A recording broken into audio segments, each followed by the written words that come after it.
All right, we're back in it. We have a legendary guest in the building. We are fortunate enough to have one of my friends, a fellow Minnesotan. Rick is in the building. Rick, man. What's going on? How y'all doing? Appreciate you, Rick, for coming on, man. In a clutch. In a clutch. In a clutch. And you know who got this guest on today? YP. Shout out to Pizzle. YP, a very connected young man in the city. He keeps good relationships. Any one of y'all could have called and I would have pulled out. For sure, but yeah. I reached out to YP because I know he just speaks highly of you, you know? Mm-hmm. I know that he's probably had a few more conversations with you probably over time than I have. But anytime he brings you up, he speaks highly of you as a business person, as a friend, you know. So I want to get to know you a little bit better. I'm sure over us talking for a few minutes, we'll probably know a little bit more about each other. Oh, yeah, You've told me some things just about your career as a musician. You told me some things just about music in general, just from the standpoint of me being a DJ, me DJing at events. So I know you got the knowledge. You definitely have the respect and the accolades. So I appreciate you being here today. Yeah, man, it's always good to be here, man. And hopefully I could say something that'll help somebody else get to another level. And hopefully, some of the younger people will start listening. For sure. Cheers. Cheers to that, Yeah, actually. definitely. Yeah, man. You need to chase or anything? I know, I'm good. All right. Straight up. All right, Rick. So let's start with how you know YP, and then we'll get down to the background story of who's Rick. This is always a fun story because YP is a character. So when everybody explains how they meet him, it's always funny. So how do you know YP? Man, I know YP from a bar downtown. I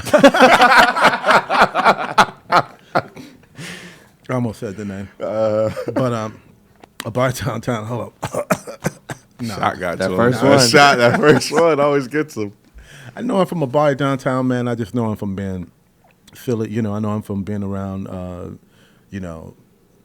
Nico, Jordan, and everybody, man. He's just always just the life of the party. Mm-hmm. Eccentric. He's going viral like every day, every time we're around him, man. He's just like the, Life of the I want to party. be like him. Yeah, I want to be like him.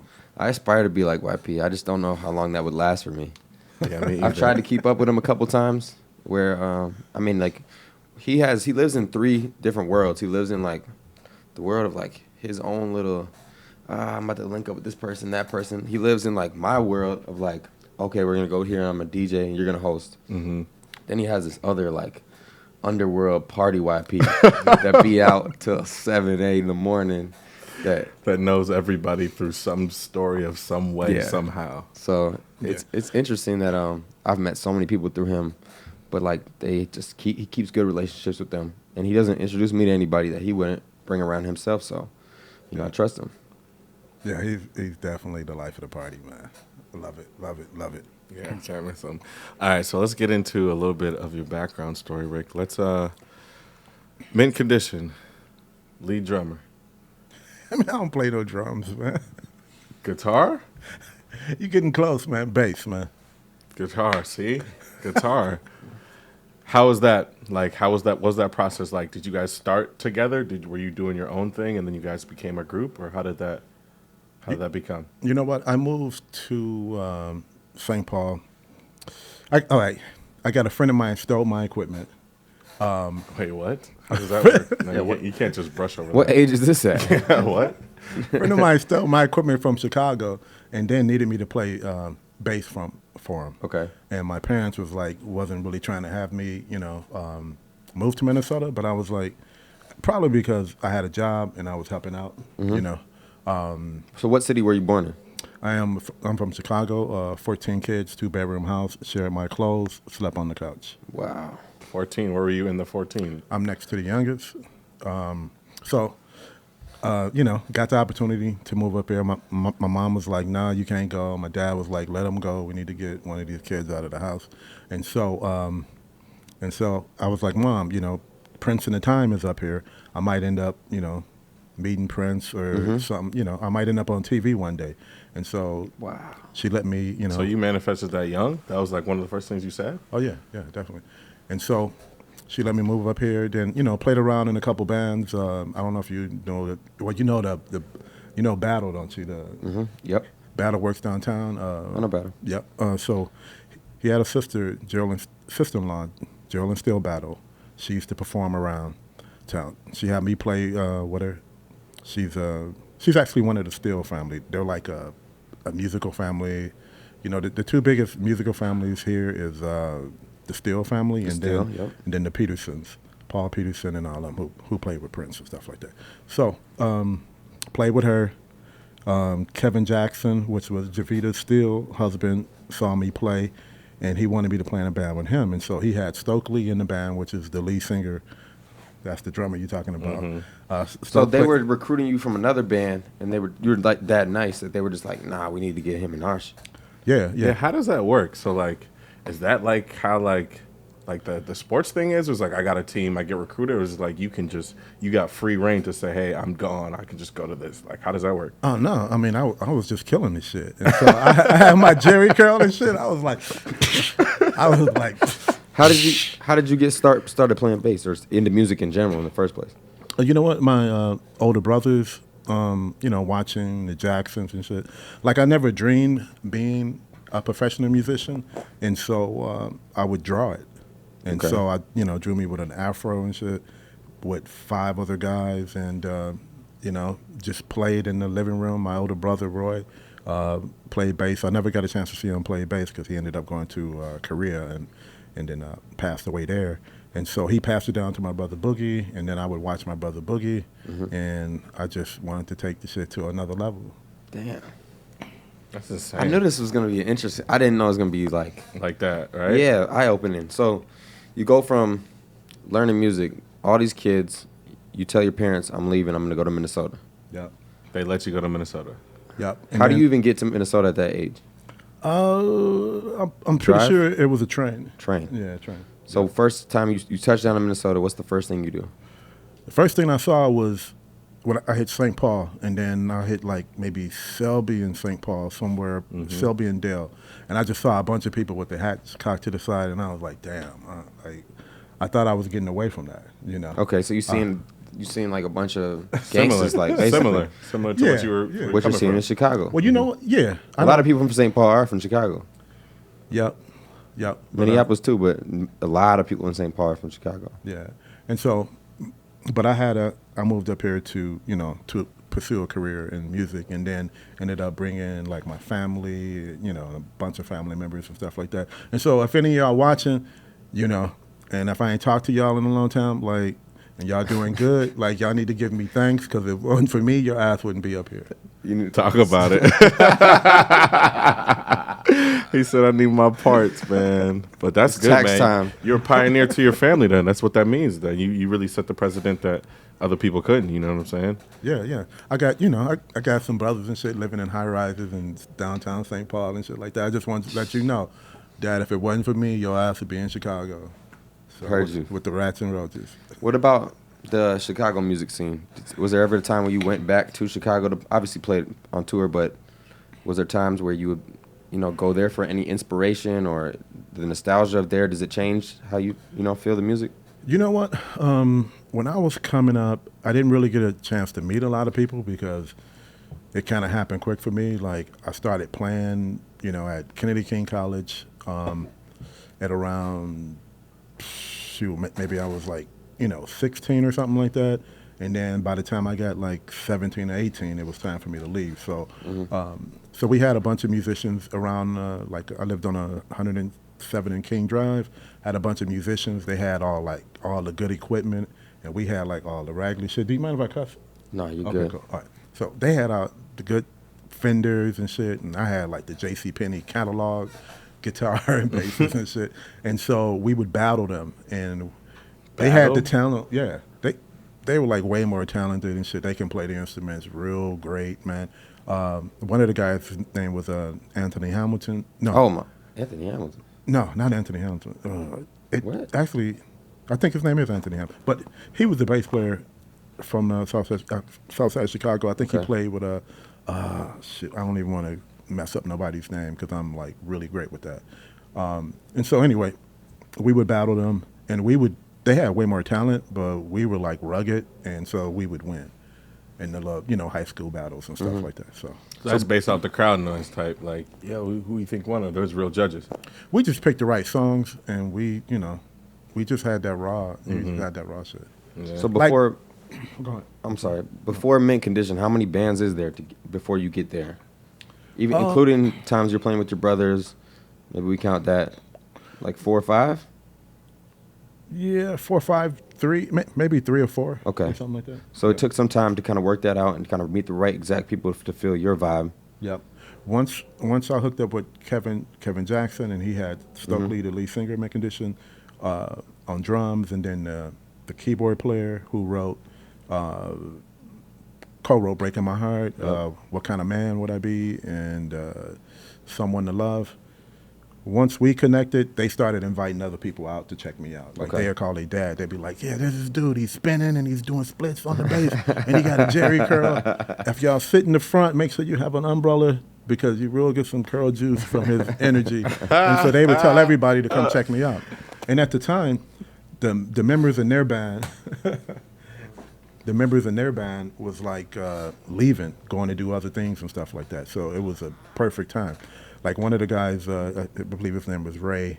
There was a group called Exotic Storm. You guys probably never heard of them before, but they had a song out, and they were with a major record company. And he wrote them this letter, and he was like, yeah, I'm leaving you guys, and I'm going to move on, to bigger and better things. And so he left, and it wasn't bigger and better things. But I'm glad he left, and I wish him the best, and hopefully he's doing great now, because that gave me the opportunity. And then also we had a keyboard player that left to go play with his dad. We had a gentleman named Roger Lynch, which is the son of Roger Troutman, Roger Troutman's which is the father of Lexi. Wow, that's crazy how that's all connected. So like And you that's guys, Lexi Alizé. Because I believe, this is what I believe. So my dad was a DJ. Okay. I think musical talent can get passed down. I don't know, it's through DNA. For sure. Or if it's just through just being in the household. But I think that people are like born into musical families, like you said. And it's not just from teaching them, but it's actually in your blood, kind of. Yeah. Is that something that you kind of agree with? Oh yeah, definitely, man. If it wasn't for my brothers and them having the bass, and my dad being he might have played a little saxophone. My so dad, I played. We both played alto sax. We both alto sax. My brother's a professional musician. He plays saxophone too. dope. My dad had like a record store. Like my dad was a hustler, man. And I guess we'll get to him when we get to some other parts of the group and stuff like that. Like the time when we were off work for about 4 years. You took a 4-year break? Yeah. Completely no work? On purpose? No, the whole industry was like changing. That's when Napster came in. Oh, LimeWire and all that. Yeah, and that's when all the music was free, and so all the record companies were like closing, at one point, and we didn't have anything to do. And so my dad was like I said, my dad was a hustler. My dad had a vacuum cleaner shop. His name was Robert. TVs. He used to work the shit out of us. He would buy like HUD houses and have us fix them up, and then give us like $5 at the end of the day. And he kept a lot of change, and I was like $5 after all this work, after like 12 hours of work and shit. Nah, that's crazy. I'm hitting that change. And so watching him, like, just one time he took me in the basement. He owned the building that he probably bought for $1. It was like 4 units. The neighbor, 4 units you said he bought for $1? Yeah. I'm sure they do that in a lot of different cities where you can buy these HUD houses for like $1. But that's what they were saying about brownstones back in the day in New York. They were saying they were selling off for $1. That's true. Yeah, you're right. And they needed like a lot of work. So one day he took me in the basement. We didn't have no gas at the time, so the neighbors were gone. He hooked up a pipe to their gas line, drilled a hole through the wall, and then connected the pipe to our stove. So now we're able to boil hot water and then heat part of the house, then boil the hot water to mix with the cold to take a bath. Damn. So you're talking about real humble beginnings. Yeah. And so watching him do that, when we were off work for 4 years, I went and got us a distribution deal with a company called Image. At the time, I believe they had the Beef CDs and they had the Death Roll, all those DVDs that, was going through their company, a distribution company. And so I got us a distribution deal, got us management, that got us a booking agent, and then I got a couple crew members, and then I got us back working. So do you think that, like, growing up, having that that mindset of seeing your father just figuring a lot of stuff out, put you in that position to, like, take that lead when you guys weren't working, to be like, hey, if y'all can't figure it out, I'm gonna make sure we can figure this out? Is that kind of the role you stepped into back then? That's exactly what happened. This dude, man, they would cut off our lights. He would go cut them back on. They would climb up the pole and then cut it off. Then when they leave, he'll climb up the pole and cut them back on. They'd be like, okay. So they would come and take the light meter. And then my dad had another light meter. So, oh, my God. It's a hustler to the T, boy. And so when we were off work, I mean, ain't no stopping me. Ain't no. I don't know about the word no. And but having that mentality like that too, a lot of things come with that. A lot of people. Some people. As doors will open, doors will close too, because some people can be annoyed by that. Well, some people in the group, would be like, "Damn, this dude is doing a lot," and now he's producing half of the album now, and he's doing this, and he got great ideas when it comes to meeting. And some people would look at that, and if it was their group before I was in it, it kind of caused some problems. And anything you do wrong, they're gonna get on you about it, So it sounds like from what you're saying, just kind of listening to you, you went through a transition a bunch, like from being guitarist, moving to producing, moving to getting deals. Like, how was that transition from, like, saying accepting on more roles? Because I know, like you said, some people aren't that open to when some people want to take on more roles because they're like, hey, maybe I do that already. Right.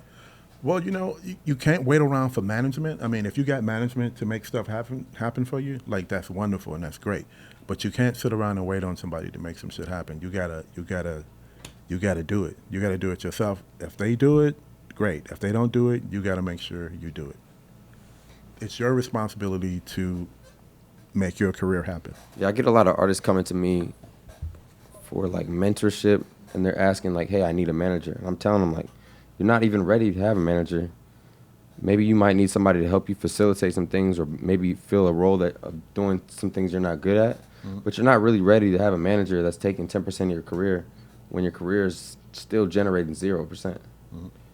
Some people need some help or team. Like, if I was a young artist, I have all of y'all in the room together.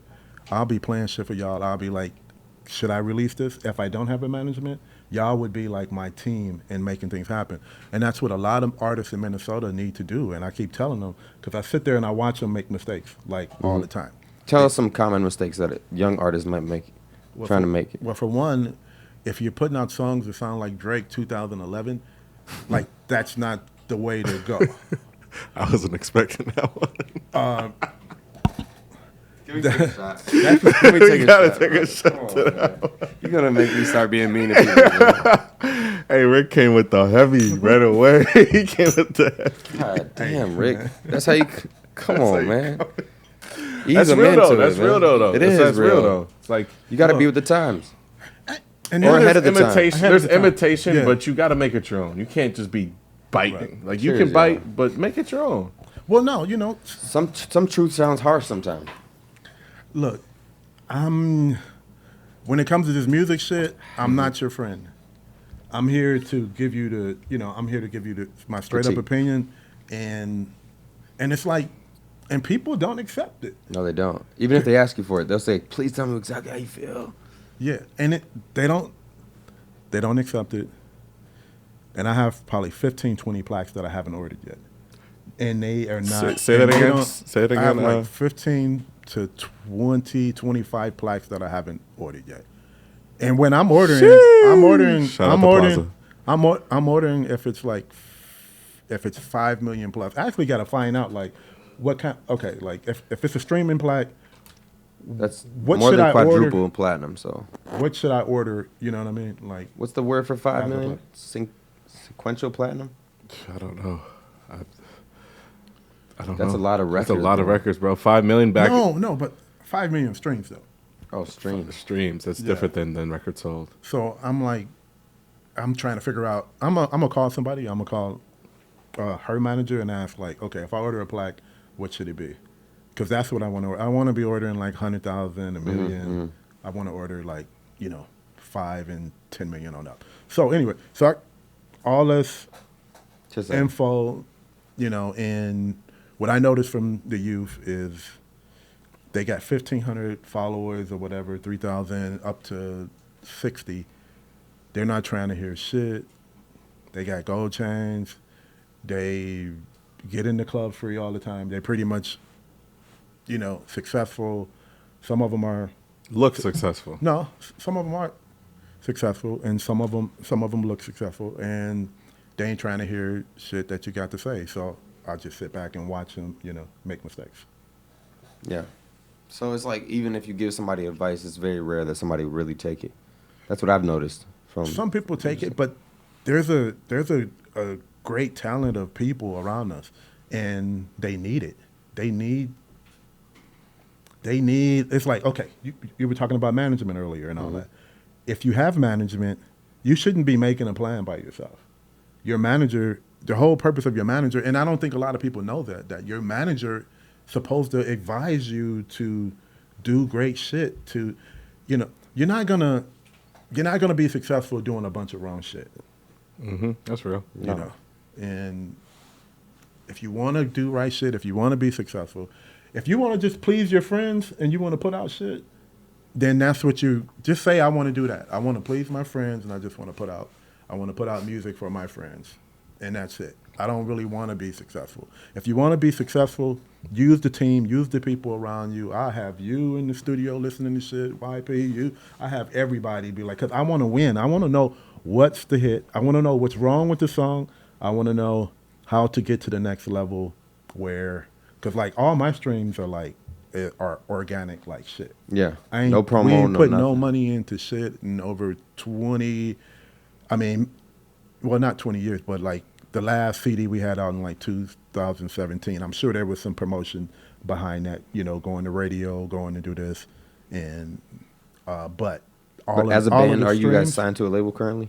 No, we haven't been signed to a label since like, I don't know, like 2001 or something like that. Oh, man. It's all been independent, How's that route been like in terms of like being an independent back then? In terms of being an independent now, there's a lot of streaming services. I feel like now that independent route is like more pliable for the new artist to come in and say, hey, I can put it on Spotify, I can put it on Apple Music and get that, and I don't need a label. Back then, being independent, I feel like you have to go through those distro deals and do other things like that. How's that been going through the process of how these platforms have changed things? You know what? One thing I don't do is like, if you can get it through a label, however you get it is however you get it to me. Like some people be Different like, routes. independent is like the way to go and all that. You got to have money to be successful. You got to have a budget for this. You got to have a plan. Like everything you do, you should have a plan, or you shouldn't be doing it. Like if you ain't gonna do this shit for real, then stay your ass at home. But if you're gonna do it, have a plan. Just be like, I'm gonna put this amount of money into this. I'm gonna do this. I'm gonna do that. If you're not gonna do that, then I don't know. You're wasting everybody's time. Yeah. And you're not gonna be successful because you gotta have a plan. And so the difference, I think, for us, we had a fan base.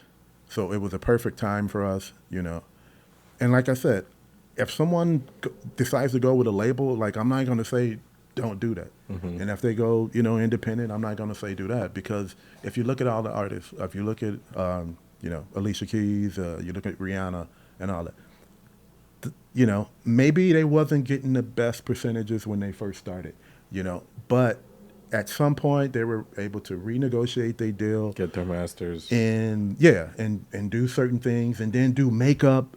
Like the record company made them a huge star.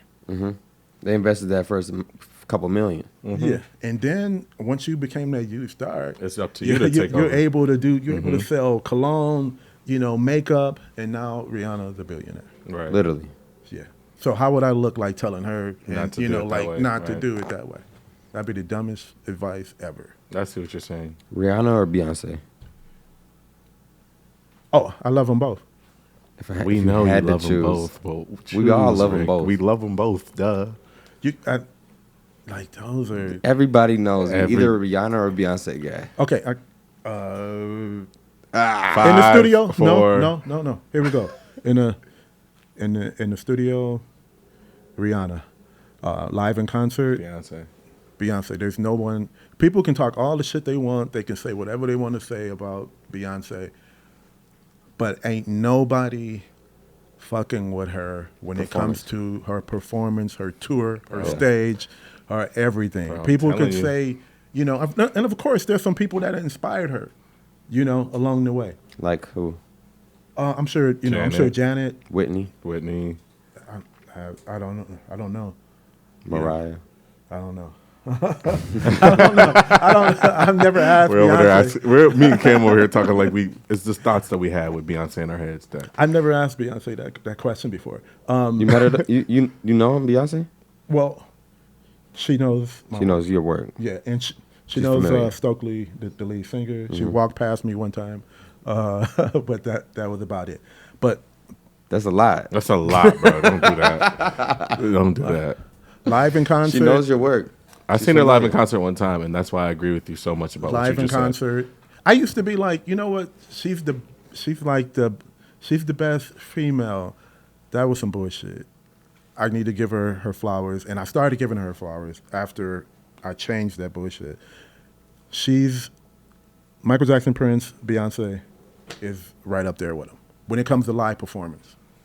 Telling you, bro. I saw her live when I was working at the TCF Stadium. I was working security. And when I tell you, one, she brought out some of the baddest girls I've ever seen in Minnesota. All ages. Two, like really looking at her, like change outfits, do this, really singing, all the dancers in unison, come back. Next thing, I'm like, wow, this like, it took me back to like really seeing like having a respect for a performer in terms of like all the stuff she really is putting on and doing. And people don't even really realize what's really going on. I was in a conversation on like Clubhouse maybe like a couple weeks ago with some people, and they were talking about, you know, all the different artists, and they were saying, you know, they kept bringing up Beyonce's name. And so I'm like, y'all keep bringing up her name. So she's in the conversation. Mm-hmm. But you can say whatever you want to say. Her stage at TCF Stadium looked like a damn a corner in Vegas, like hotel. Big block. It was like a big like lit up block that was just flashing like black. And I was white. like, she's doing stadiums. Like she's her last couple tours were stadium tours. Her set couldn't fit at the Target Center. Like, I'm like, that's a whole nother level. And I'm like, shit grows, man. Artists take stuff from other artists and then Develop it. they develop it. And then the technology gets better. The screens get bigger. And if your budget is big, your shit is the biggest out there. Mm-hmm. And she's like Prince, Michael, Beyonce. She's at the top. But Prince is at the top, right? Prince or Michael? Oh, well, okay. Here we go. Michael, as a kid, can't nobody touch him. When Michael was a kid, I mean, we all know Stevie Wonder's one of our favorites, and he's the greatest. But as a kid, there was nobody touching Michael. And then, you know, Prince inspired all of us, man. I was a gang member from Chicago with a Jerry curl eyeliner. I went back home and rode the bus on the south side of Chicago, like, you know, around 107 or 115. I dared somebody to say something to me, and I had on damn leopard-ass pants on the bus. And so, hold up. I had on leopard-ass pants and some boots and a Jerry curl and a lace tank top with a suit jacket on, and was like, I dare somebody to say something to me. That dude inspired everybody. Like Dr. Dre and them had eyeliner and shit too at one point. So I used to hear about Prince having these parties like late at night. Like he'd have a show, maybe be an after party, you know, whatever. But then he had these like a club, right? that was downtown. Yeah, he and did. he used to have these parties, and he would jam with his band till like 5, 6 in the morning, right? Yeah, he got footage. He probably has like live performance footage for like the next 150 years or something. Wait, like that. what? Like stuff that's not out right now. Yeah. Stuff that's not out. He, And did, probably he worked it that much? He had a club, and then he had Paisley Park too. So, He would do it at both. no yeah, on tour every night. well, that too. But I'm Yeah. just saying they was. I'm talking about specifically Minnesota though. I keep hearing these stories. Like I just. It's like everybody talks about him like he's this mythical creature, and they would go to these parties or go to these after parties, and it would just be like they're Unlike in a anything, trance. unlike anything you ever seen before. Type. Yeah. My ex used to go and used to tell me like, I'm trying to work with him or something like that. That's some bullshit. You got on high heels up until 5 a.m. in the morning, and you're like, and her girl called me up and was like, So Prince had the ladies though. yeah, he definitely had to like, He did the ladies. yeah. Like Yeah, that, like that. like just come here type, or it was just like he just walked in with them, like, you know what I'm saying? I mean, I just know he had them, man. I mean, I just know, the dude was clean all the time. Mm-hmm. Dude treated us well when we toured with him. We did like Belgium and France with him. I don't know if those were the first shows we did with him, but we did Belgium and France. What was that like? It was like 30,000 one night, and next night 60,000. Hey, And this dude would come out on stage and be like, "Y'all need anything? Y'all got everything y'all want?" Like he'll sit there the whole time and listen to us. Like he was like, He was on top of it. Yeah, I have like 5 times. Well, he said our name on a record one time. Then I got like he said it. It was like a live tour one time. He said our name. He was like, "Tomorrow we got Mint Condition." And then at a press conference in New York when he started for the his tour, the Coming to America tour, I believe. I hope I didn't mess up the name. I am horrible with names. Okay. But anyway, yeah. So he's he's always been a big fan, and we loved his work, and he's the reason why we're here, because he signed Jimmy Jam and Terry Lewis, Yep. which produced Janet Jackson and Michael Jackson's Scream, Alexander O'Neal, New Edition, some of the biggest producers in the world. He signed them. Well, they were playing with the time, and so they signed us, and got to give our props to Prince. If it wasn't for him, we wouldn't be here. that's real as hell. What's your if you could say, what was like one memorable moment that you were just like, wow, like, okay, that was pretty cool, like that you have a Prince that you could just think of? Yeah, the time when he didn't let me up in his location where he was at. No way. No way. No, Prince will play you though. I've heard he's like super petty. Yeah, no, He's like definitely real petty. I mean, he probably just didn't feel like nobody being up in his I feel it. his little area. Just girls that only. night. Yeah, and so I tried to get up there, and he told his the person that came down to talk to me, she was like, you're here to see Larry Graham. He's like Michael Jordan. He's a legend. You should pay to see him. But I'm like, I'm in the club. Like I'm in here. Yeah, we're good, Like yeah. I'm here. I'm on the tour. I'm just trying to get up there. And she was like, nah, not tonight. So he sent And a girl down. But that was the only time, though. But other than that, man, I mean, you got to have one of those moments, man. Even if he liked you, he definitely, He'll let you know. yeah, like, he definitely hey. played you at one point. Mhm. And so That's what you that call real. was my- That's a real player. If I ever. But other than that, it's been all All love, love, man. yeah. All love. I had this lady who used to make me sandwiches. Like I used to go to a sandwich shop. Forgot why it came up, but she told me she used to be one of Prince's backup singers. And then like she started like breaking down in tears talking about it. Like every single person I've ever encountered that had an experience in the same environment as Prince, they just tell me it's like out of body experience almost. Like he's just that, I don't know. I think a lot of people look at musicians like that though, because they are just so in awe of what we can do sonically to make you feel something. That dude would have been 90 years old, still killing something, some instrument. He was just super bad, man. Last time I saw him out at Paisley when he kind of got his new band together, or with some of the old same members. I believe Kirk was on drums and Mono. You ever see that dude on there? That be doing all the whenever somebody do a commercial, he plays the bass along Yeah, with he's it. fire. Yeah, he had him on bass, and Prince was still killing the guitar, man. The dude is like one of the baddest ever musicians, songwriters. When he had that click, he had a special click with every band that he had. Like when the Revolution, 1994, could nobody touch him. His energy was just on fire. If you ever get a chance, check out the Purple Rain tour live on YouTube. The whole tour is on YouTube, and that dude just be killing it, man. Yeah, I always show people like his Super Bowl performance. We were just watching that the other. How'd you? Speaking of Super Bowl, how'd you feel about this last one with Dr. Dre, all the hip hop? How'd you feel about that performance, the halftime show? You know what? Before we get to that, the Prince Super Bowl, that was amazing. And then I believe what's his name came, and Justin Timberlake came, and they did the city all purple. Oh yeah, they had the buildings lit up. It was just so. It was beautiful. raining. Like just all the love they gave him, man. And then they had to. And then Carver County released every photo from his studio after he passed away. Yeah. Like that was some bogus Minnesota shit. They didn't need to do that. The same. They sold them all off. They just they put out everything. Like they put out like every investigation photo. almost. Yeah. And I know you have to do that. It was sick though. I know you have to do that, but Prince, to do him like that, and to have the Super Bowl and everything, everybody's here like, this is Prince town. He was such a private person that I felt a way about the fact that I don't even like the fact that they are touring Paisley, to be honest. Yeah, beyond the public spaces where he performed, because it's like once I die, I don't want nobody touring my houses, seeing my bedrooms and things that I had in my private life. That's not how you respect somebody. They took pictures of the toilet, every little thing that.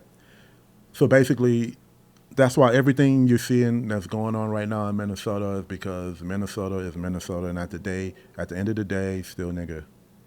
Yeah, we seen it. Cheers. So we seen it. Man. Y'all got to do better. Y'all got to do better. I got one right now. Let me see that bottle real quick. Appreciate you.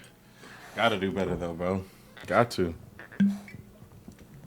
I didn't mean to get all deep on y'all like that, but No, Prince, like what did I say? Prince, it bring it out of you, man. Fucking when I was a kid, I didn't even know Prince was like, I got into him at an older age to learn about his career. Me too, bro. To learn about the music.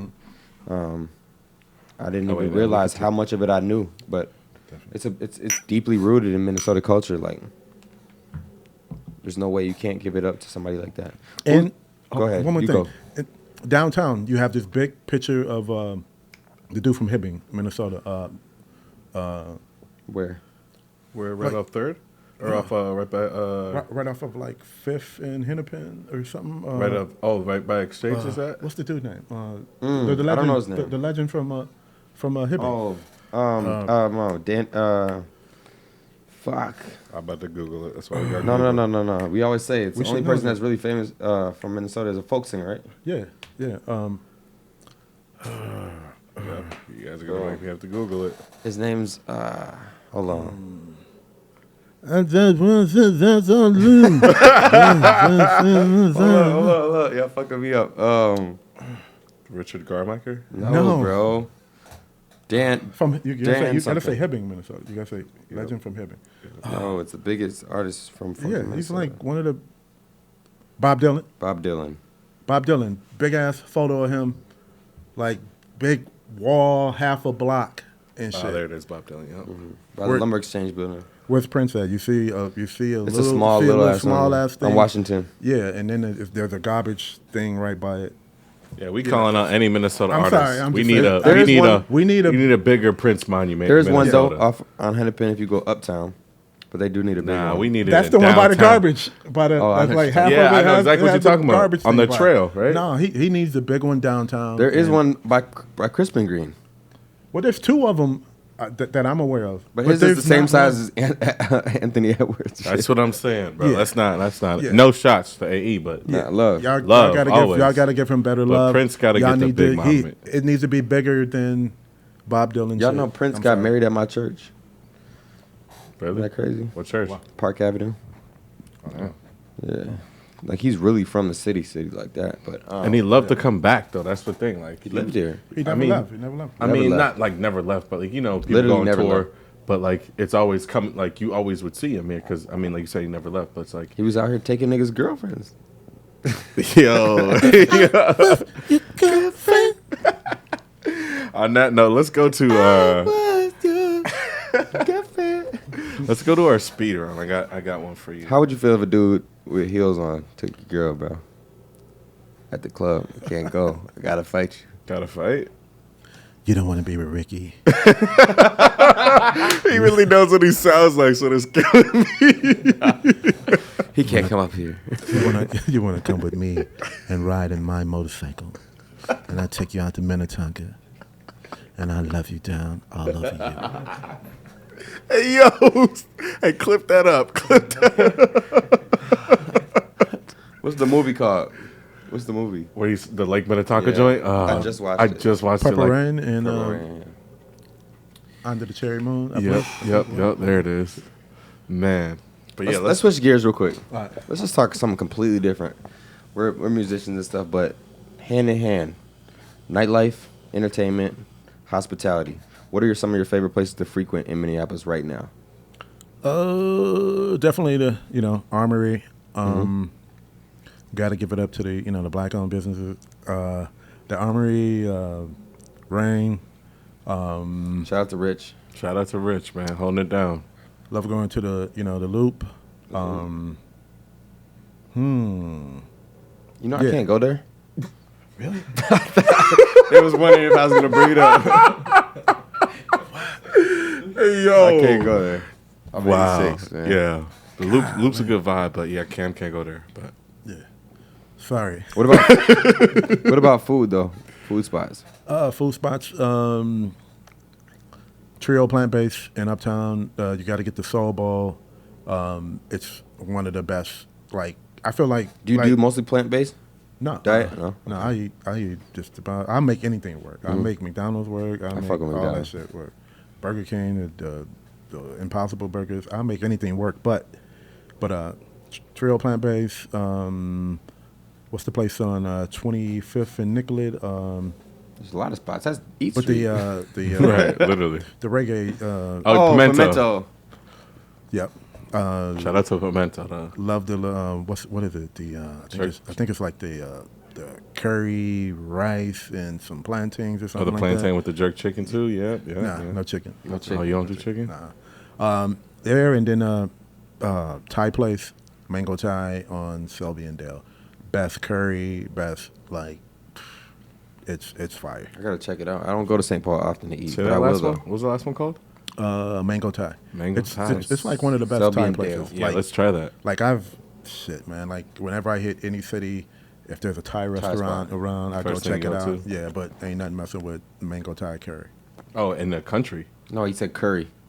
No, I'm saying you said ain't nothing messing. Is there a better In the Thai? United States, yeah. Oh, in the that's whole what, yeah, he's whole saying in the US? country, G. Like, I got some spots. no, I got. I'm saying oh, as you far got as the spots, places I man. went to. Gotta take you to some spots that I like. I gotta check that out too. Mango Thai. All right, it's coming soon. We might do a little live podcast at Mango Thai. They cool as fuck. They probably let you do it too. I heard you got an album coming, right? Definitely, man. Oh man, Ooh. yeah. My album was called. I gotta come hear it though. Oh yeah. I know Just like you were heard it. saying, just I know like you were heard saying. about it. I heard know about you it, but heard I gotta about come it. hear it. Yeah. Yeah, my album is gonna be one of the best albums to come out of the year. It's gonna be one of the best solo records to come out from the guys in the group until some of the other guys release a record. My album is called Truth Behind the Lies. My album is speaking truth to power, and my record is about black love. And I'm a be. We ain't got to touch on this too much, but I'm gonna be one of the first guys to talk about domestic violence from a man's perspective. Talk about it. Oh, no, No, let's talk about it. Uh, That's a deep topic because, I got a lot of friends, acquaintances, family members that have been through that. Like specifically, I've never necessarily been in a situation myself. right. Good. You ain't supposed to. No, So we'll keep it. You ain't never had a girl cold cock your ass though. We're gonna keep these questions in general, not so specific. Okay. So we're just gonna talk about the topic. I can say no. I ain't been cold clocked. So, where does the passion for that come from? Obviously, we've all had relationships and stuff, but Right. situations like that as a man, how do you even defend that? Because it's like, such a touchy subject. How do you approach Right. that musically to even be able to explain that situation? Well, I got a song called "Dearly Departed," and it basically talks about like it's like it's, the first lyrics are like, "Can't believe you're all gone. I'm sitting here all alone, wishing that you come back home, but half of me is glad your ass is gone. You were no good for me, you see, because you be throwing shit at me, tearing up the whole damn house, but still I miss you on my couch." And so, from all the experiences that I've had, I just, you got to take something negative and poison and turn it into something positive. And so, as a writer, I get to write about, certain things that actually, happen to me. So Yeah, gives you the option to be that voice, even if it's directly not your voice or it is your voice. actually, I'm speaking for a lot of people out there. And actually, in the future, I actually want to do more things to actually, to like call me for some advice. Like if something goes down, if someone, accusing you of something you didn't do or anything like that, hit me up. I'm gonna coach you on how to get through it and what to do. And I might tell you something that you don't want to do, and that's but if you don't do it, that person could end up with the upper hand over you and control the rest of your life for some years. Yeah. Would you ever do public speaking towards that topic? I mean, yeah, definitely. Yeah. Yeah. Well, Minnesota is a state that they just have a zero tolerance for any type of domestic violence, and they always blame it on the man, no matter what. Yeah. So I always recommend to guys, like, just stay away from anything that could be even portrayed to the court system as violence towards a woman, because not only is it wrong, but it's also the state is going to press charges even if a woman doesn't. No. And if you're innocent, I mean, some friends of mine, man, I know some great guys, and they ain't never did nothing wrong, zero criminal records and anything like that. And first of all, from what we just saw recently with Dante Wright, if you're black in court, you don't matter.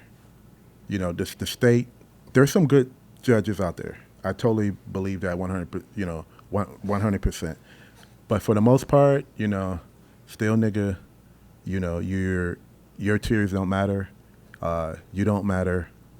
And it's a slap in the face that some things that, certain judges do, in certain cases, it's a slap in the face. It's like your life don't matter. Even if you're innocent, your life do not matter. Yeah, Kim Potter getting, 2 years? 2 years, bro. Yeah. 2 years. People are doing more for that for nothing, bro. Look at the other, the brother cop. Like, we knew what was going to happen with The him. Somali one? Yeah, yeah. And part of this whole problem that happened in Minnesota, and the reason why, it was the revolution, and which is so trip. Not to go back to Prince, but Prince was ahead of the game. Prince's band was called The Revolution. Yeah. And so this dude was so far ahead of the game that he knew that Minneapolis, the revolution was going to happen here in Minneapolis. And activists been telling the city since Jamar Clark, an innocent brother that was killed, shot in the head, handcuffed, over North Minneapolis, and there was no body cam. I didn't get a chance to turn on my body cam. You know what you did, you know what you do, and so the city been warning, haven't nobody been prosecuted, haven't been no police officers prosecuted for this for years. I mean, probably ever, except for that black dude. And we knew once that happened, we knew what was going to happen with that dude. Everybody was like, okay, well, he's going to jail, and he got what, like 12. 12, and she years. got 2. So there you have it right there. It's not the same system for us. No, It's it's not. not, bro. Yeah, there's 2. There's 2 systems. I've been through the court system. It's not pretty. I don't know about other states, but here it's bro. They're looking at you like, here, you can either take this amount of time and all our requirements, or we can go to court and we're going to throw everything at you. Yeah. And they're ready to go, too. Yeah, because they're going to wait till that oil runs dry. Because if you ain't got no money to pay for that lawyer over and over and over again, you're going to have to get It's a lot, too. You have to get the public defendant, and then they're not always in your... They're never going to be on your They're side. never going to be on your side unless there's somebody that really cares. So it's like, what do I really do? Yeah. If you have a good lawyer, I mean, here, It's known for some people. If you have a good lawyer, you're gonna win. Especially if you're white. I'm just gonna keep it 100. Your chances of winning is definitely better than if you're like an African American. If you have a good lawyer, you still may not win here in Minnesota. I'm just keeping it 100. Mm-hmm. This is tough, man. Let's switch gears. Let's talk about a little more of a lighthearted topic. Let's talk about some entrepreneurship. You have quite a few investments, real estate wise. Actually, would that be fair to say? Maybe. Maybe a few more than I do. Maybe not. Maybe not. Yeah, maybe not. What is one thing in 2022 that you would recommend to somebody who just came into a decent sum of money, maybe in the music industry, where they could invest that money and it would be safe, number one, and it would yield them some profit? Okay, well, I wouldn't tell anyone actually what to do. If they came to you for advice. Oh, yeah. I would tell them to get some professional people, get a team around you, like a whole team. This whole team thing, like you win with teams. If you look at the NBA players and the basketball, you look at the sports, teams win championships. They have a coach, they have an assistant coach, they have staff. That's how you win. If you look at Cardi B, like I'm sure she's not making all. She's brilliant, she's talented. I'm sure she's not making all them decisions herself. Mm-hmm. She has a team around her, and if you want to win, you want to get a team. So I would tell somebody to get a team. I would tell them to talk to somebody who got some real money. And what's real money to you? That's a good question, right? 500 million. 500 million. Yeah. Okay. Or I don't know anybody with or that. 100. 100. Still don't. Well, I would talk to somebody that got some success.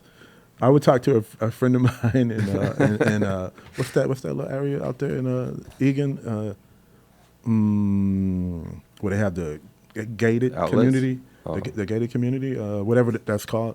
That has, I know a guy that has 2 houses out there. I would go to him. I would go to people that I know, and we got to start hanging out and put together a team of people to make great decisions. So that'd be like a financial advisor, CPA, real estate agent, these type of people? Am I right along the right lines? Whoever you know, yeah. Okay, so anybody that you know that can help you professionally manage your money, find some investments, handle the process. And all of us know somebody. I'm sure you know a club owner that owns. No, I know some clubs. people. Yeah, I know some exactly. people, but you're talking 500 million. I mean, well, if you want to get to that number, you got to know the right people. You want to start somewhere. If he has 10 million, hey, he can help you. So what team did you build in terms of like what for some of the investments you did? You want to shout anybody out? Yeah, is there somebody that you were like, hey, I this is the person I put on my team because they knew what they were doing, and that helped me invest my money the right way? You know what? I really don't even want to talk about it too much. Yeah, my situation okay. too much. I understand fair. completely because to be honest, if you were to ask me where I have my money invested, what types of things that I did, I wouldn't want to talk about that shit either. Yeah. But we can talk privately. Completely. For sure. Definitely. We get it. For sure, understand. Do you have a speed round ready? I do have a speed round. So, it's a segment on our podcast we call Speed Round. So I'm going to say whether it's like, it might be a this or that, it might be a phrase, and then you just kind of say whatever pops into your head. It's not just you dolo, but you're the main person answering. If Cam wants to chime in, he can. I might chime in as well, too. So it's just a series like 6 to 8 questions, and you kind of just go. One of them we already asked. It was going to be Prince or Michael Jackson, but I'm going to change it up and say Prince or Michael Jackson live. For me, it would be Prince because he's I'm a musician. Mm-hmm. He's a musician. That's fair. Did he play the bass at all? Yeah, he played bass, keys, guitar, pretty much everything. Drums. Yeah.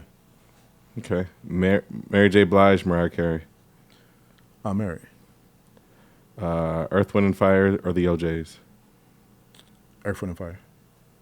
Favorite venue you ever played in? And Cam, you can take this one too because you've been into a lot of venues.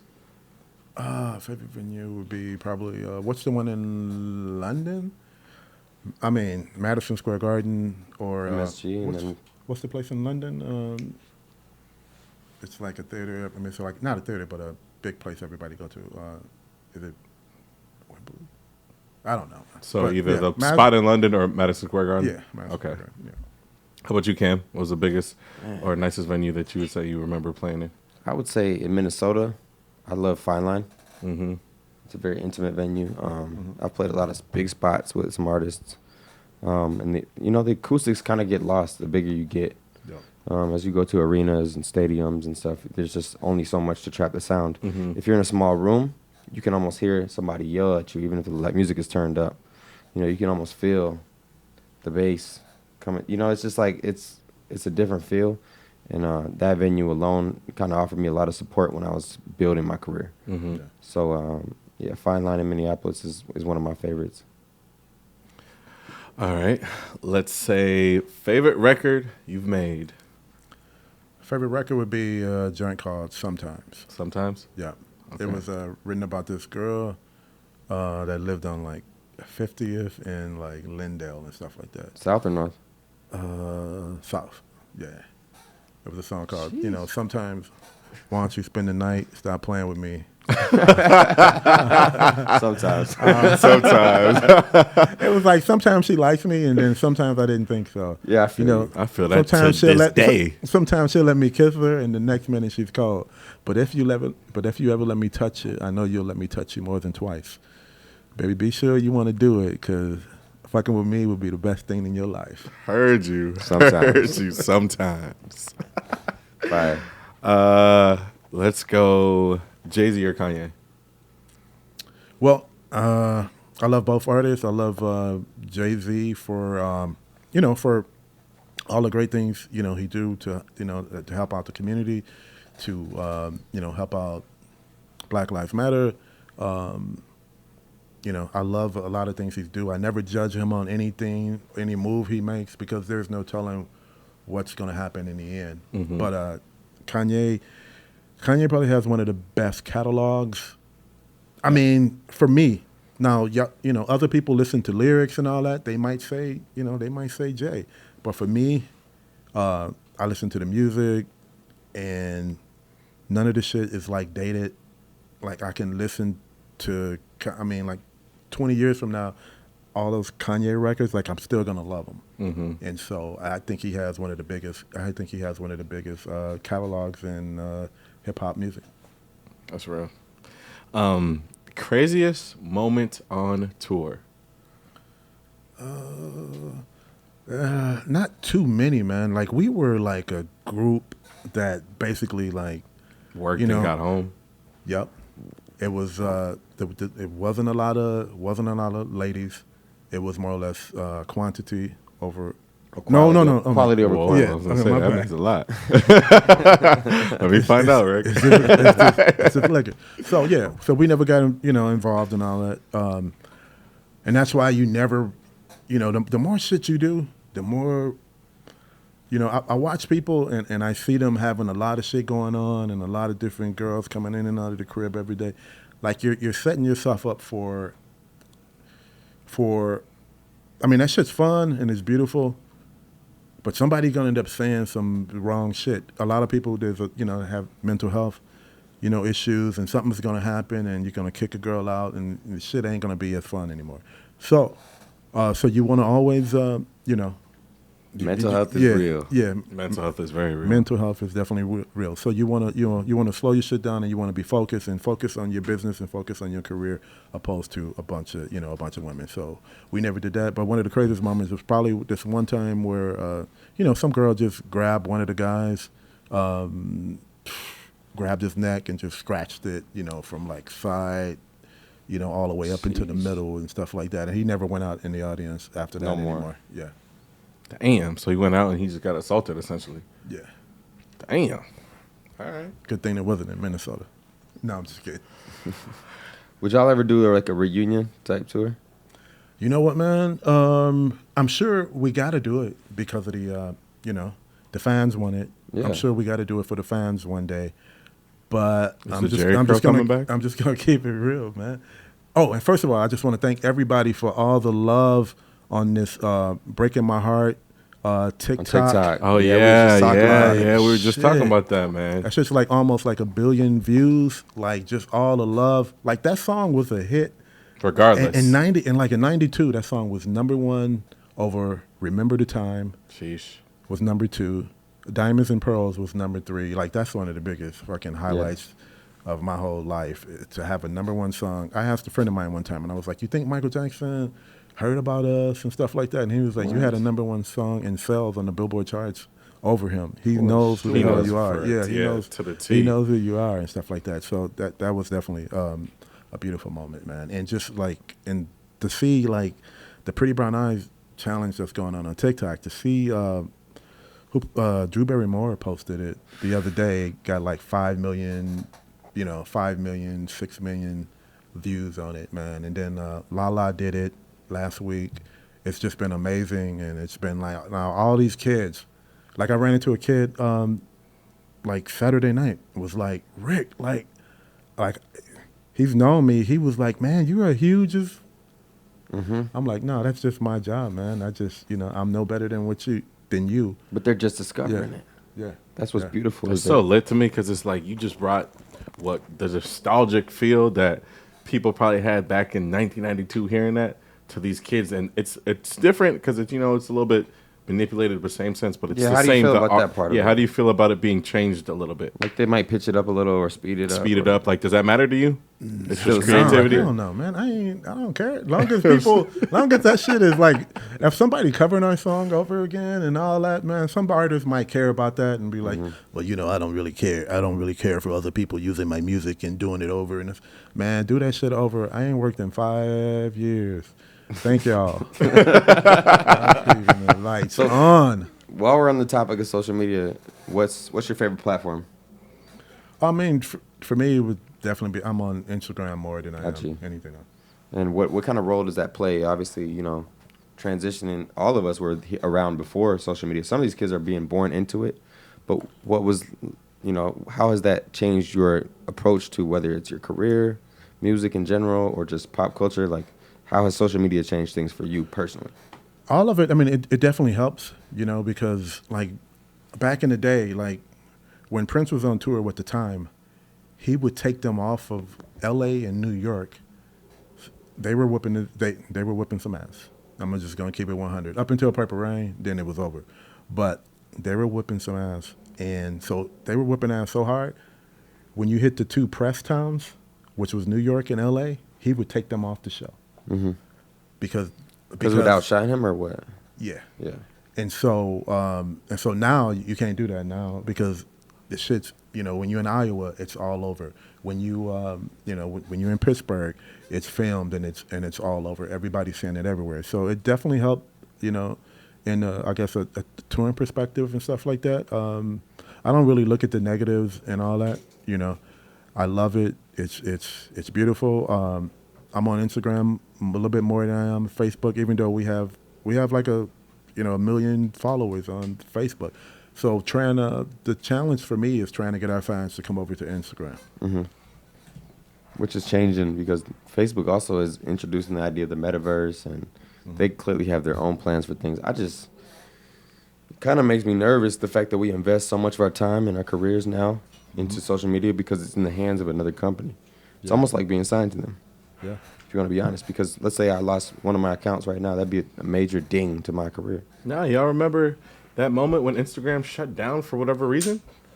For like was it like a day or almost? Like even for me selling clothes and stuff like that, like those are how I contacted a lot of my people. It was just like, wow, this makes you realize that you damn near need to have a platform that you can, like an email list or a call list, or like, because if those stuff shut down, you lose access to thousands upon thousands of people. For some big companies, that's millions of dollars. Well, you better just be good on there, boy, or else you won't lose it. Don't be posting no bullshit. But I'm saying though, yeah, you're right. You definitely got to be aware of what you post, because the way they're going through and shutting people down and shadow banning people, it's you can lose a lot of following quickly, and you don't even know what you actually did. But it's America. You're free. You're free, though. Supposedly, right? You're supposedly free. Yeah. Would you ever sign an artist?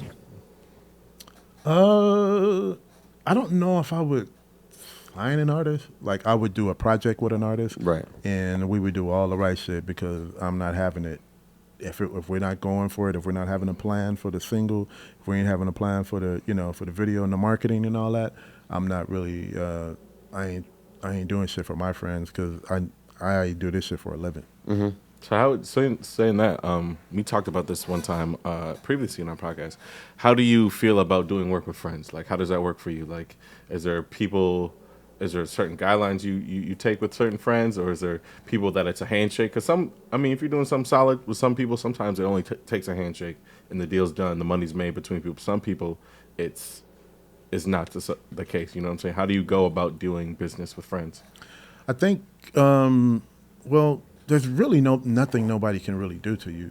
I mean, they could steal your song. They can give you credit. Like, for instance, there's an artist here in St. Paul. It's a cool dude. We used to be so cool, but he put out a song and he didn't add my name to it. Mm-hmm. And see, that shit to me, like that shit's like It's like a slap in the face. I'll pull up on your ass. I mean, it's almost like you have to think like, okay, what do I do? Because your first thing is like, I'm gonna pull up on your ass. But at the end of the day, he messed up because now I'm not gonna share the song. I'm not gonna invest in the song. I'm not gonna keep working with you. I'm not gonna introduce it. Like I have a platform on Pandora. Like I can do a commercial for the project and I can get 100,000 views within like 2 weeks on it. Mm-hmm. And then I have the million over here, and then I have 1 million listeners on Spotify every month, and then 2 million whatever on you just screwed yourself right. Because now you have a song that ain't gonna do shit, but we're gonna work it out eventually. The shit's got to be worked out because legally. I'm not because I'm not. No, you're gonna add my name to it, and if there's whatever else need to be added, that shit's gonna happen, or else I'm gonna have the shit taken down. So, but yeah, it's so sad to see people that hungry over wanting to get all the credit for something that they did. Like, what kind of record was this that you're talking about? Yeah, what kind of record? It was a record on a local artist project. A guy I believe he's probably from St. Paul. So he was rapping? No, he sings. He Okay. raps. He raps a lot. And you wrote it? You wrote it? No, he did all the musical production. I co-wrote. No. Oh, you I co-wrote the record? Yeah, I co-wrote. I wrote the music and he did the words and stuff like that. Mm. And he, so by not adding it, he took the little info. I mean, he took the credit for the whole thing. Because if you add it later, people saw the song already. They already read all the credits. So, Right. So whatever. But so he just, it was just a bad decision. But people like that are like, they want to be like, it's like they want to be heard and they want to be like you ain't got to do that. If you got talent, you don't have to be like, getting all of the credit. Like you're going to get credit. People are going to recognize your credit. You ain't got to be on there talking about, yeah, I did this song for such and such, And this artist worked with a couple people that had their day at one point, and they would be like, it's just so I'm honored to do this song, that I got a chance to do this track for him, and just basically taking all the credit on their shit. And I'm like, so I'll be hitting them up like, so you did it all? Oh, nah, we co-wrote it. So why you saying that you did the shit? Mm-hmm. You give him his credit, but. So in that situation, was it somebody like that reached out to you right away? Like, hey, I need your help, and still did that way? Or was it like somebody you were mutually trying to work with, and then he went that route? There's some people that come around you for certain reasons. Either they come around to get shit from you. If you got a certain swag or something like that, they'll be around you to get that swag from you. I wouldn't know. Use it. Yeah, I'm still learning. I see the bottom. They just be hanging around you for I'm something. Still learning, man. So, Rick, yeah. you gotta teach us, man. Yeah. But yeah, I feel that though. There's some people that are there to take from you, and there's some people that are there to give to you. You just got to be able to maneuver through those different types of people. And I don't want to take from anybody. Like all of the artists I work with, I tell them to make sure you join, ASCAP, your publishing and writers, because those are your two, important things. And so I don't want to be out in the streets and shit at protests, like, yeah, Black Lives Matter and all this, and then I'm like ripping off the youth and shit like that. Like that shit ain't cool. So I don't want to be that. I want to sleep at night. I don't need nobody pulling up on the crib. I don't want to hurt nobody. I feel that. You know what I mean? No, I'm just kidding. You keep talking about pulling up on people, man. Yeah, man. No, man. Let me find out, Rick. But okay, so I guess outside, we got to say outside of Prince, because you already gave Prince the nod of live performer. Outside of Prince, who's the best performer you've seen live? Shit, man. See, I like when you get that sigh after you ask the question. Man, Travis Scott, Tyler, the Creator. Shit. Oh, you went to Tyler yesterday? No, I didn't go yesterday. Oh, they were performing at the same time? No, I mean, I'm just... just in like, general. Just Those in two. general. Okay, I mean, yeah. I would agree with Trav. For sure. It's Trav's in my top 5 for sure. I mean, easy. performers live, definitely Tyler is in the top 5, and Travis Scott and Kanye. And then I don't know who else you would put in there. But those would be my 3 picks. Bro, did y'all see Tyler, the Creator, came out on a boat yesterday? Mm-hmm. Yeah, see, that's the same face I had. A boat. Shout out to Lake Minnetonka. Cheers. I should have went to that shit. I don't know. I should have too. Yeah, I just don't listen to enough Tyler to be there, and like I like going to a concert and really like enjoying like my time, knowing some words. There's only a couple of Tyler songs that I really like vividly listen to that I could be like, okay, I'm waiting for him to drop these songs. But just to see those visuals after I saw it on camera, I'm like, wow, that was a great performance. Did you see the Grammys performance he did? I didn't. That It was shit incredible. was the baddest shit. His energy is that shit is like, you can watch that shit today and it's just still just super bad, man. I love that dude's energy. That dude is dope. I'm waiting now. The biggest tour, the next tour, 2 artists collaborating and then touring. I'm waiting on him and Frank Ocean to do a record. Jeez, I need to see tour. Frank live. Yeah, that's Frank? actually insane. You said that. That's one of the few artists I know I haven't seen live that I want to see live. Him and Drake, I would say. I just haven't been to a Drake concert. Timing's been off for me. But Frank Ocean, top for sure. Okay. What's 2 artists you would want to see a versus against? Mint Condition and Tony. Oh wow, talk about it. I wasn't expecting that right away out the gate. I was on a Clubhouse one day and somebody was saying something about it, and they were all like, you know, Tony would get you, Tony would get you, and then they said, and if Raphael started playing his I stuff, don't think so though. They don't have enough records, bro. Yeah, not enough. What would be the okay, if we're saying versus 5-6 songs, what's the 5 you're saying, hey, we're killing y'all with these? Pretty Brown Eyes oh, definitely, off top. Mm-hmm. Breaking My Heart. Breaking My Heart, I'm assuming. So, I mean, shit, you would just have to look at the sales. You send me swinging. What Kind of Man? What's the Pearls and what was the we was talking about earlier? That was a song by Prince. That was a song that by was the Prince. one we Yeah, were they're talking saying about. they outbeat Prince on that song. Man, so fine. I mean, album cuts, man. Like, you know what? And they actually convinced me that we would lose in that conversation because they said once they started playing Raphael solo stuff, and I got a lot of love for Raphael. He's dope and he's fire. But then I listened to our 2 of our albums, which was Definition of a Band and From the Men Factory, and then I was like, I wanted to get back on that call the next day, and I was like, did y'all hear these 2 albums? Because ain't nothing fucking with those 2 albums, man. So they made you go back and listen. Yeah.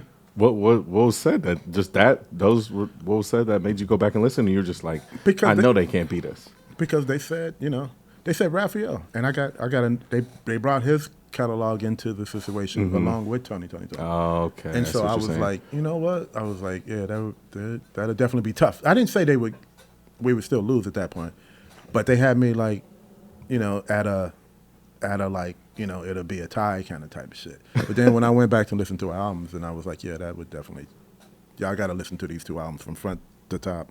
Ain't nobody fucking with those 2 albums.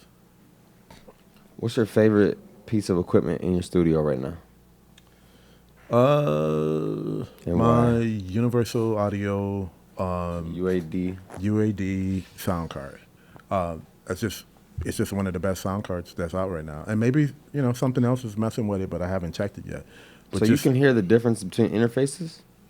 see, y'all going crazy right now. I don't know I what can- you're talking about. So it's definitely like this, bro. Like what you plug a guitar or a vocal, like a UAD sound card, there's external sound cards, you know what I mean, that you would have inputs and outputs from. right. You know what? I probably can't hear the difference between the 2, but when you start adding the plugins, compressors. And Yeah, so you can record those into so do you Logic. still use analog equipment at all? Just like maybe Like a preamp, bass maybe? or something like that. Yeah, definitely an Avalon preamp is Yeah. definitely like sounds good. I don't necessarily use the compression on there too tough because there's a bunch of plug-in compressors that. But you're a sounds Mac. good. You're a Mac guy. Yes, I'm I a would Mac take guy. it, yeah. Yeah, Sony's are pretty good too. Shut the fuck up. Bitch. I heard that What? their TVs are good. I had to add something because you guys lost me as soon as you went to. All right, let's talk artists in Minnesota now. Just like who we're a fan of. We can start with you, Kunle. Maybe give Rick a chance to think about it. Yeah, artists I'm a fan of in Minnesota. Yeah. Plaza for sure. Got to give him the shout out. Nico, Slim, Melodies got it on lock. Casey Pluto, as he is growing and getting that wave, I'm starting to like his music a lot more too. Mac Irv, got to give him a shout out. Can I say Bobby Raps? Does that count? Counts? Artists. Bobby Raps, I would say too. Production is crazy. On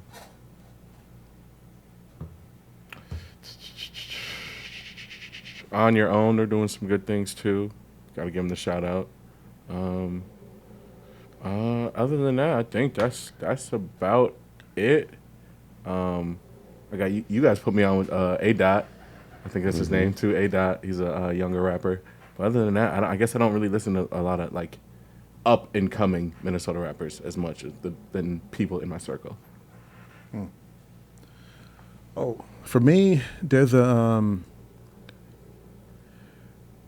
artist over north that is like a lot of people probably haven't heard of her, but her name is Akai. She's amazing. She's on my record.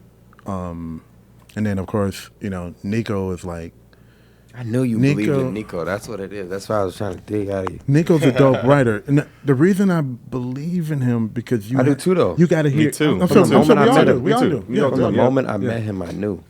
But you got to hear me and Nico though. I know. That's what I keep. That's So you like- said it was a solo album. You do have features on your album, all right? Yeah, yeah. Does Nico got any on there? Yeah, of course. Yeah. You got about 3, it's 4, right? lit. It's lit. Man, Nico came in there. I already got man. the lowdown on his album, bro. Oh wow, Heard yeah, about because it. you talking like Cam. I I'm know like, some what? shit. Nico came in, man, with a blouse on, and he had a purse. Chill out. And when I first met him, and this dude, like, That's him just though. killed it, man. Every time. His swag is just so dope. And Nico lyrics is definitely a step above average.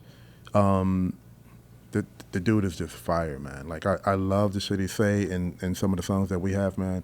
Man, I mean, he's What's your favorite song that y'all done right now? Or on that album, I guess you could say, out of those 3, 4. Which one do you like the most? There's a song, man, I don't even know the name. I don't even have the titles for I gotta it. come check Oh, this it's album. still okay. Yeah, but definitely Dearly Departed. He came in on the end of that song and killed it. There's a song we have, man. I don't even. I'm gonna come. I'm gonna I come don't check even, it I out. don't I even have promise. titles. No, I've been to the studio. Rick You showed have? me the studio. It's So fine. you been there? Yeah, I've been there. Seen the plaques. Yeah, he had that platinum on the wall. I had to go take a picture. I'm like, I ain't never seen a platinum plaque this close. Yeah. That dude is just, the dude is just amazing, man. And I like Plaza too. I love all of the artists that I be around. I just want them to all get together and be like a team. Like and a when conglomerate. you make decisions, because if you don't have management helping you, if you got the shit, if you got it where you can make decisions, like Prince had it. Like Prince would be like, no, I do not want to release that song. I want to release Kiss instead. And his shit would win. And Kiss would be a hit. And if you got that talent, then you got it. And everybody don't have to have this shit. Mm-hmm. Everybody ain't got to be great at everything that you do. I talk to some of the younger artists. They're dope with the pen and they do tracks. I'm like, if you're missing 2% on your track, if I'm just gonna keep it 100. If the sub is out of tune, Out of key. out of key, Like, If you're just 808s bring out of key, you just can't, it's like- cool. It's cool. Just bring somebody in to listen to that shit. Fix it. Like, stop. Don't, because when you get in the room with the big boys, when you send your shit out to LA and you have the Pharrells and them listening to it, like the first thing they're gonna hear is they're gonna hear that shit. The song could be the best song in the world, and all you need to do is fix a couple little notes. Tune it. Yeah, just so the shit is not. And once you get out to LA and they say that shit, like they're gonna ruin your whole. They might make you cry. They're gonna make your ass cry.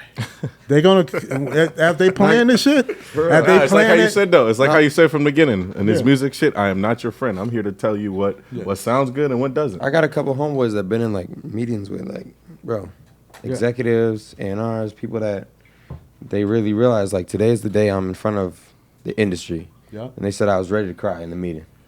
and you playing your shit, and then the song starts, and then the 808 come in, and then they just stop your shit. Stop it. Oh, that would hurt. That would just hurt be my like- heart. I ain't gonna lie. That would hurt.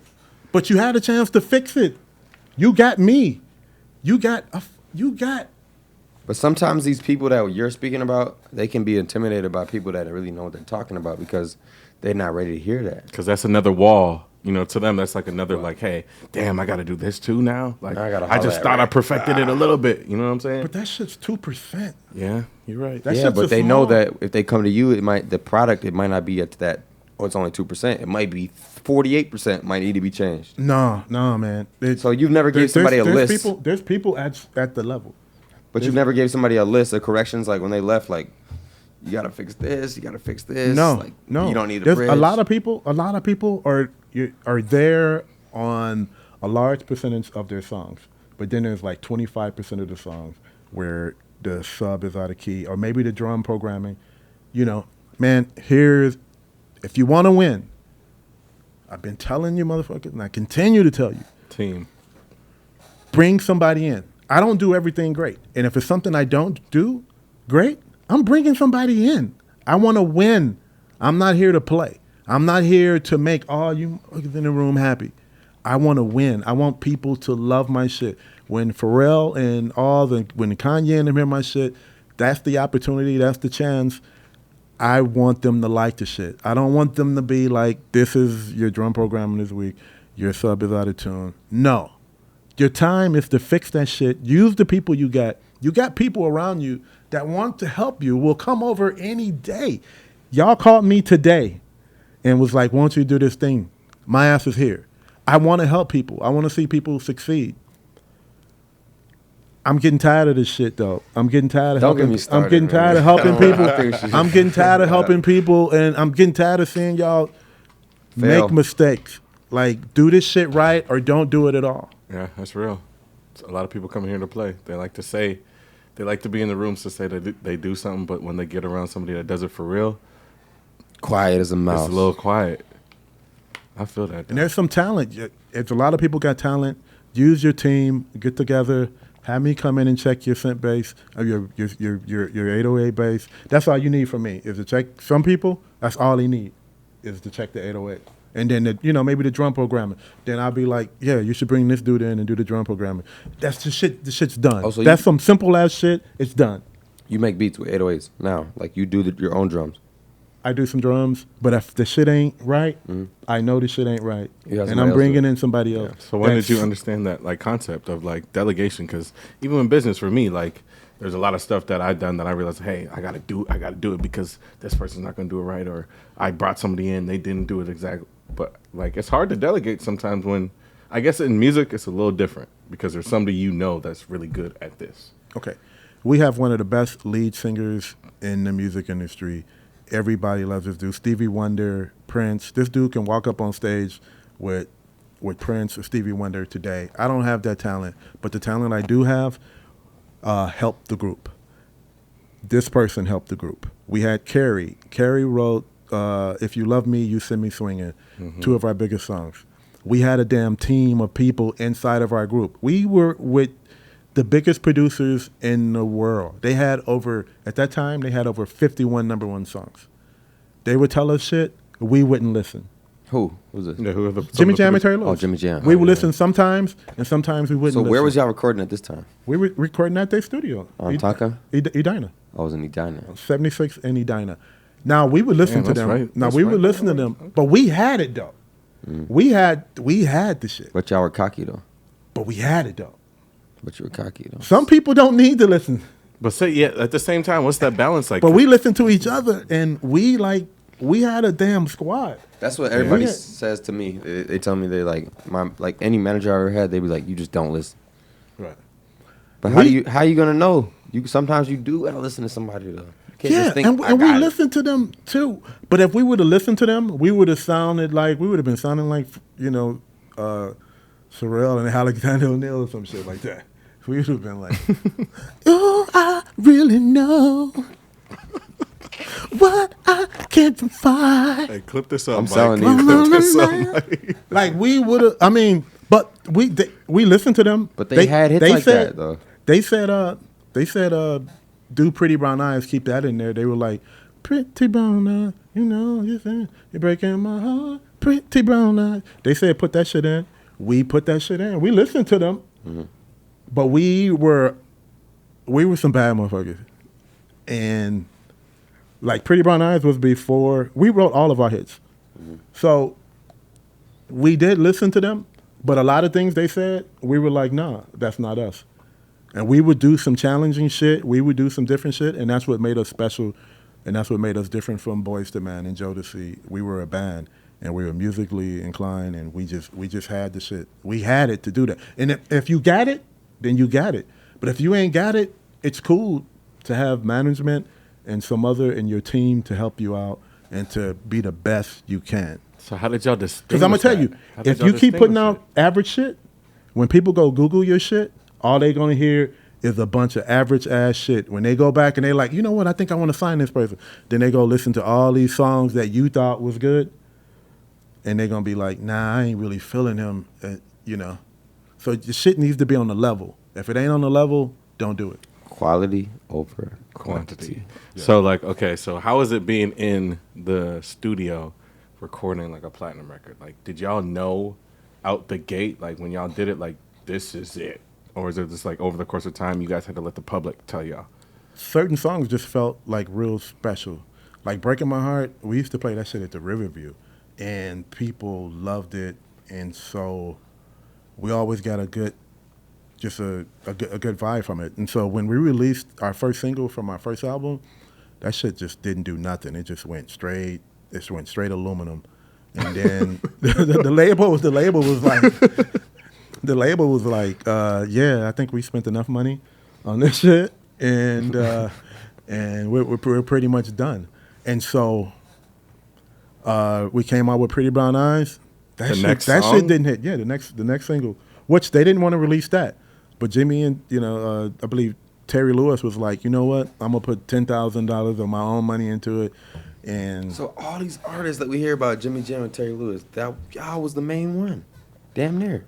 we were From the Minnesota. main, from Minnesota. From Minnesota, for sure. Yeah, Yeah, I mean us and the Sounds of Blackness and Low Key and but they didn't have platinum records though.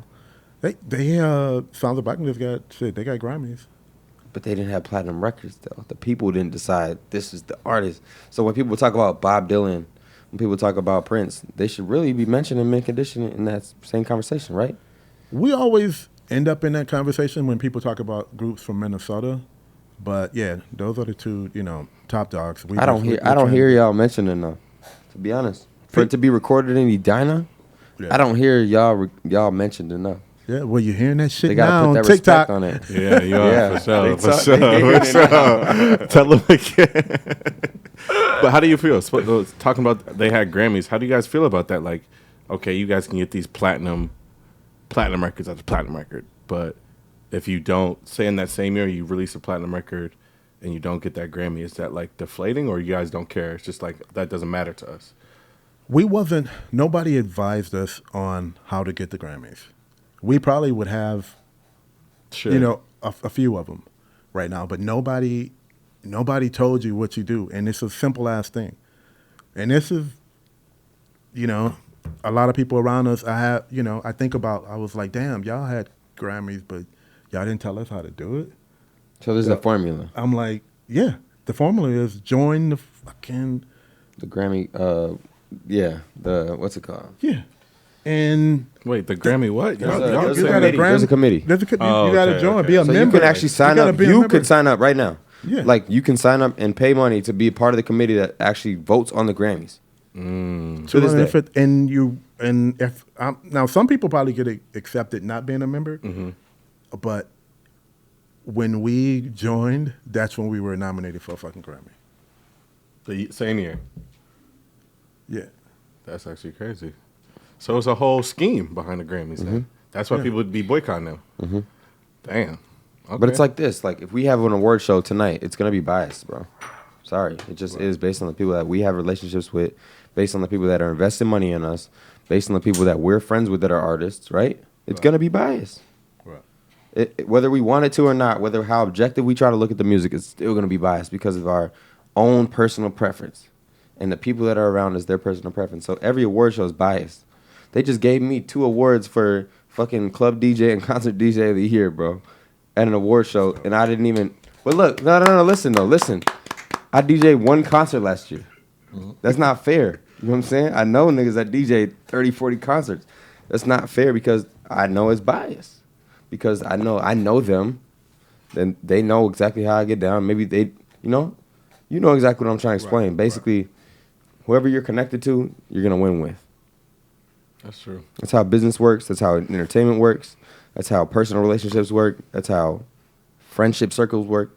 Your connections are going to make you win. So the whole plan for that whole Grammy thing is to become a member, and then, man, you gotta promote. You know, you gotta put a plan together to, with a publicist and do whatever you can to spread the word of your, a nomination and everything like that, and to get voters and all that stuff like that. So it's And a then press run to the win. Grammy, essentially. Oh, yeah. Yeah. Oh, yeah. But I'm cool. I'm cool with however my success was. One artist told me one time, I was like, we were talking about chains or something like that, and I was like, man, you know what? I would probably get a chain of my Grammy nomination. And they said, oh, you'll wear that and show people that you lost? And I'll be like, actually, I didn't lose because them damn plaques on my wall. I'm like, I didn't lose. So, Right. yeah, but anyway. Talk about it. So let's go to our one of our final segments. We call this the business tip of the week. And I think I kind of know what your overall theme was in terms of what we're talking about. But any young artist out there that's trying to aspire, trying to be, aspires to be have plaques on the wall and different things like that. What would you tell them that maybe something you would tell your younger self when you were pursuing this music career? Back to some of the things we talked about already, I would say if you have management, use your, management supposed to, when you give them some records, they supposed to pick out, always have a few different things. Your cover, have 3 covers. People be asking me, what do you think about this cover? I'll be like, I don't really know what to say. Give me 3 options of a cover. That's how you pick a good cover. If you're going to release a song, give me 4 songs, Give me 3 songs that you're thinking about releasing as a single, and I could tell you which one that I like better. But then I'm gonna tell you to get a team together, do a party, get everybody together, have some liquor, have some food, cook, or whatever. Get a couple radio people in there, not just your friends, because your friends are gonna be like, yeah, they're gonna be like, yeah, man, yeah, I like your shit, dog.